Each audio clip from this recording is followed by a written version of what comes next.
Halo, assalamualaikum, selamat pagi, selamat siang, dan selamat malam. Apa kabar bangsa Indonesia?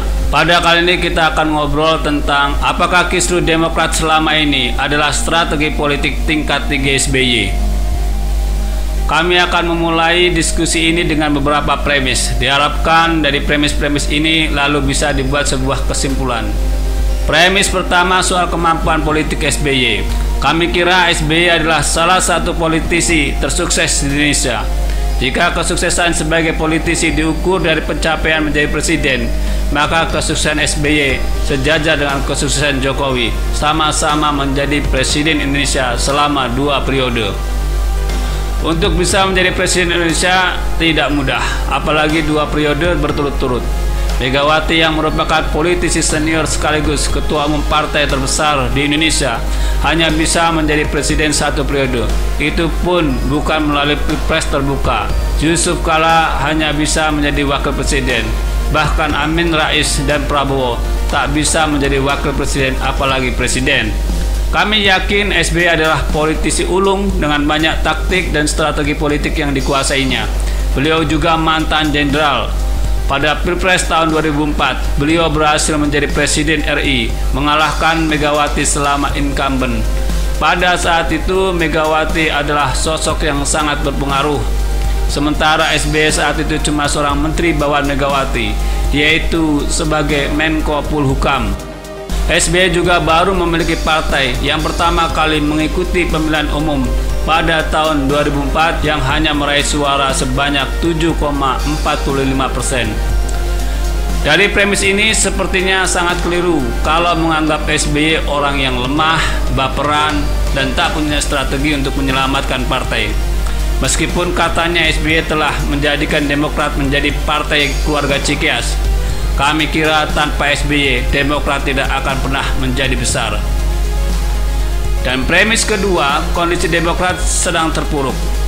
Demokrat memang pernah menjadi partai pemenang pemilu, yaitu di tahun 2009. Saat itu adalah masanya SBY dan Demokrat. SBY menjadi presiden untuk periode kedua dengan selisih kemenangan yang cukup telak. Demokrat juga berhasil menjadi partai pemenang pemilu dengan perolehan 20,85%. Namun pada pemilu selanjutnya, pada tahun 2014 dan 2019, perolehan suara Demokrat terjun bebas. Demokrat harus puas mendapat peringkat 4 dengan suara 10,19%. Pada Pilpres tahun 2019, Demokrat harus puas mendapat peringkat 7 dengan suara 7,77%. Demokrat bahkan kalah saing dengan PKS, Nasdem, dan PKB.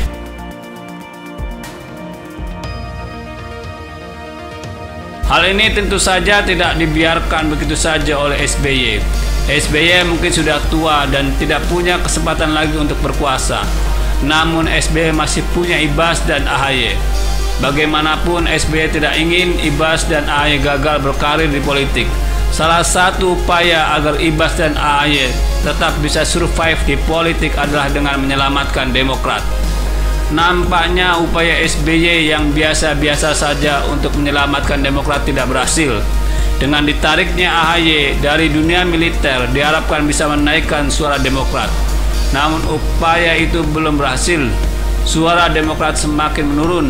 Bahkan juga tidak ada perubahan di tubuh Demokrat. Bisa jadi Demokrat tidak dapat kursi parlemen di pemilu 2024. Mungkin diperlukan upaya yang luar biasa untuk menyelamatkan partai.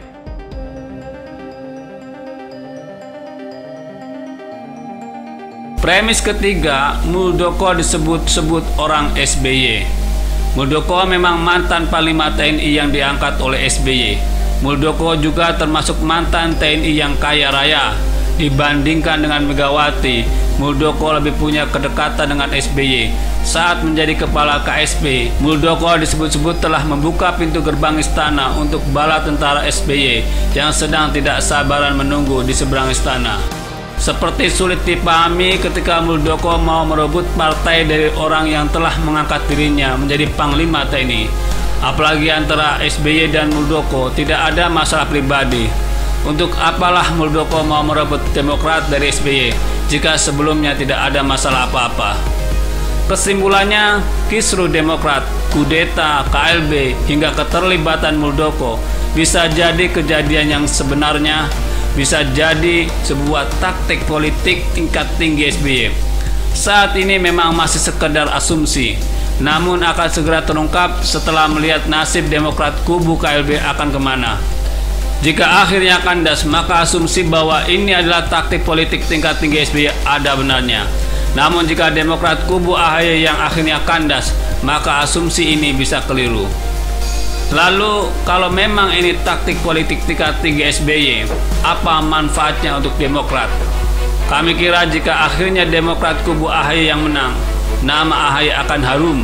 AHY akan dipandang sosok yang kuat, karena meskipun mencoba dikudeta, namun AHY bisa mempertahankan Demokrat. Kubu AHY akan dianggap sebagai kubu yang benar. Kami kira hal ini bisa meningkatkan citra AHY dan Demokrat. Nah, bagaimana menurut Anda? Silakan ketik kolom komentar di bawah dan jangan lupa subscribe channel ini. Terima kasih.